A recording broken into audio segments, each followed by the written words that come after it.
Botad cyber crime દ્વારા તેરા તુચકો અર્પણ કાર્યક્રમ અંતર્ગત સાયબર ફ્રોડનો ભોગ બનનારને રકમ પરત અપાવી.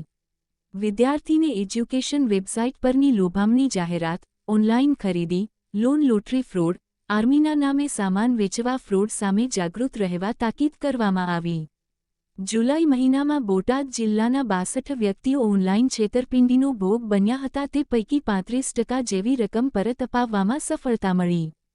62 વ્યક્તિના કુલ રકમના 17,15,146 રૂપિયા જેવી રકમ પર અપાવતા લોકોએ બોટાદ પોલીસનો આભાર વ્યક્ત કર્યો હતો. Rajesh Shah, R news, Botad.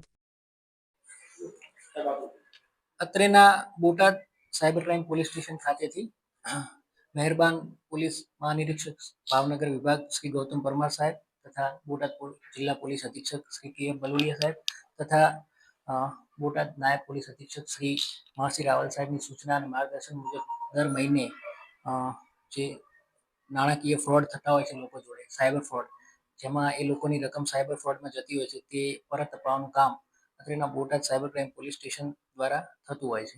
જેમાં માહે 7 મતલબ જુલાઈ 2025ની અંદર કુલ 17,15,146 રૂપિયા જેટલી રકમ Botad cyber crime police station તરફથી વિવિધ અરજદારો કે જેમની રકમ ફ્રોડમાં ગયેલી છે તેઓને પરત કરાવવામાં અમને સફળતા મળેલ છે. જેની વિગતે ચર્ચા કરીએ તો સાયબર ફ્રોડ જેવા કે OLX, ફેસબુક, ઇન્સ્ટાગ્રામની એડમાંથી કોઈ વસ્તુ ખરીદવી હોય અને તેના નામે ફ્રોડ થતા હોય છે.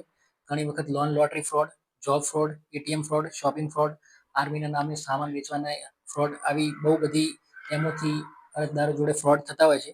તો જેમાંથી એ લોકોની રકમ જે જતી હોય છે તે કોર્ટ પ્રોસેસ અને બેંક પ્રોસેસ દ્વારા પરત અપાવવાની થતી હોય છે, જે અત્રેના સાયબર ક્રાઇમ પોલીસ સ્ટેશન દ્વારા કરવામાં આવેલ છે.